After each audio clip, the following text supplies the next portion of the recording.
Hi, I'm Shane Smith, and we're here in the Vice offices in Brooklyn, New York. For our first story this week, we go to Arizona and Utah. When Warren Jeffs was arrested and sent away for life, most of us assumed that the story would end there.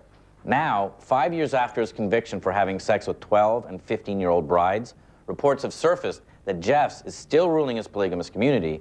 He's just doing it from prison.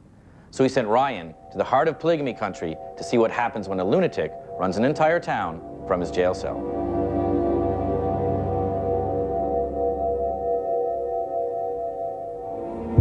And in your teenage years, you will be tested. Are you listening to the Gentile music? Then you don't have the Spirit of God. Are you watching the Gentile movies? How can you be trusted with a family? Warren Jeffs is the pedophile, polygamous leader of the FLDS, the Fundamentalist Latter-day Saints, a radical offshoot of Mormonism. Jeffs is currently serving a 130-year jail sentence for his 2011 conviction of child sex and bigamy charges, including the sexual assault of his 12 and 15-year-old brides. You know, whether it's directly or indirectly, they're still getting all their marching orders from Warren Jeffs in Texas prison. Jeffs has banned bicycles, ordered all children's toys to be destroyed, and recently made yet another strange declaration.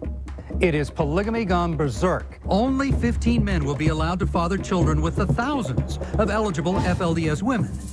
As the prophet, he controls everything: jobs, money, property, and most importantly, who his followers can marry. Because the number of wives a man has is the most crucial element of the fundamentalist Mormons. In fact, Jeffs himself is thought to have up to 78 wives. Having multiple wives is so important that only higher-ranking elders are allowed to start families. And that leaves the younger men in the community with a problem: grade school math. In order to practice polygamy, they have a guy with 50 wives. 49 guys have got to go somewhere. Roman was only 18 when he was exiled from the church. They want to get him out, so they kick him out for absolutely any reason. You know, you watch a movie, you talk to a girl, you listen to music, they kick you out. The nearest cities is where they go to: St. George, Salt Lake.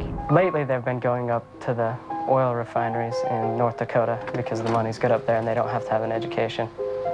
Because most of them don't have even an 8th grade education.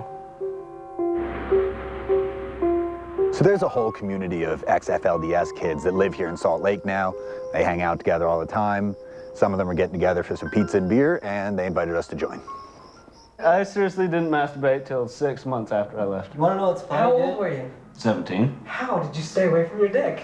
I peed out of it, that's all I knew. I started when I was 11. I felt so guilty. That's the worst part.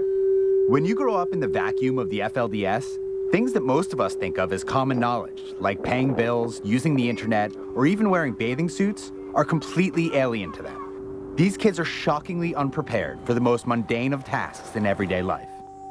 My dad, he kept on telling me, if you don't stop texting or don't stop buying internet for your phone, you're gonna have to be kicked out of the house. I called up Sam, my older brother, and he came and picked me up that night. What was that first night like when you decided to call your brother? I don't know where to go, how to start. What do I do? How long does that last? How long does it take to feel like... It took me, I'm gonna say 2.5, 3 years. to feel just comfortable here?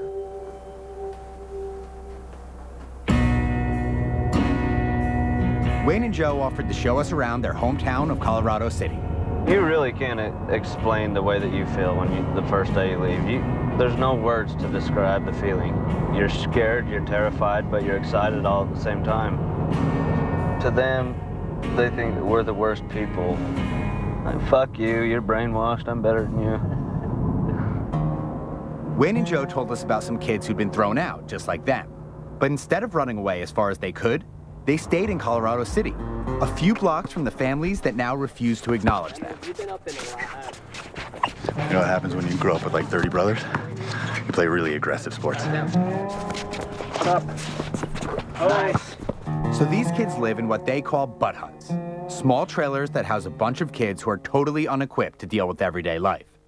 Leroy lives just down the street from the family that now won't even speak to him. It hurts a lot, seeing families torn, and there's nothing I can do about it but carry on with my life. Leroy was just 15 when he was thrown out of the church and his family. This is the house that I was raised in. It's a 3-story house. We had a mother on each floor. So we had a family of about 30 people. I'd been talking to girls and wearing what I wanted and stuff, and that's against the religion, you know. So I came home from work, and Father came up to me and said, Bishop called, and he wants you to get your things and leave. I said, okay, tonight, like it's already 6, 7 in the afternoon. He's like, yeah. So that's what I did. I kind of felt like I died. So I wondered how could my parents just let me go into a world that they don't even know. So this kid, who's barely been to school, has never traveled more than a few miles from his home, and has been taught since birth that outsiders are pure evil, is basically given 20 minutes to pack and told to get out forever. On their birthdays, I do my best to call them, and sometimes I get rejected and told to never call again, but I'm going to keep it up. Even if they've done their best to forget me, I'm not forgetting them. During our conversation with Leroy, we couldn't help but notice we were being followed. You guys know the story on God Squad, don't you? Once Gentiles are in town, people start following them around for hours and make sure that you're not going to do anything that's going to hurt the community. This guy's been staring us down good. I know, he's part security. Even after being out of the church for years, these kids are still afraid of church security.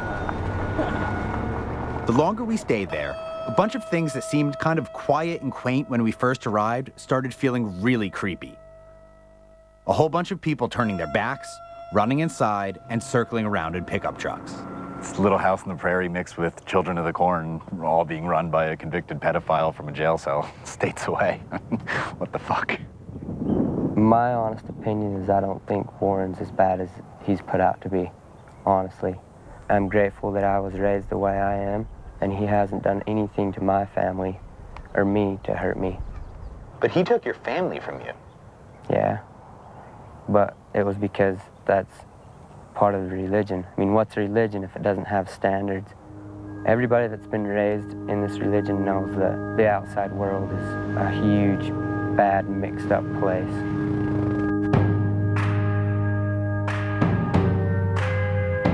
We kept asking ourselves, how could this possibly happen in America? Is the FLDS a cult? Yes. In my mind, it's a cult. He could seriously tell one of his loyal followers go kill somebody and then go do it thinking it was the right thing to do. The problem is, we're not just talking about one person here.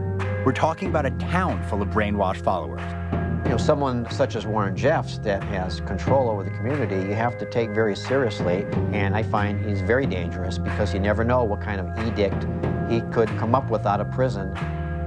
And with Warren's jail cell orders getting stranger and stranger, it may just turn out that these young men with no families and grim prospects are far better off in exile.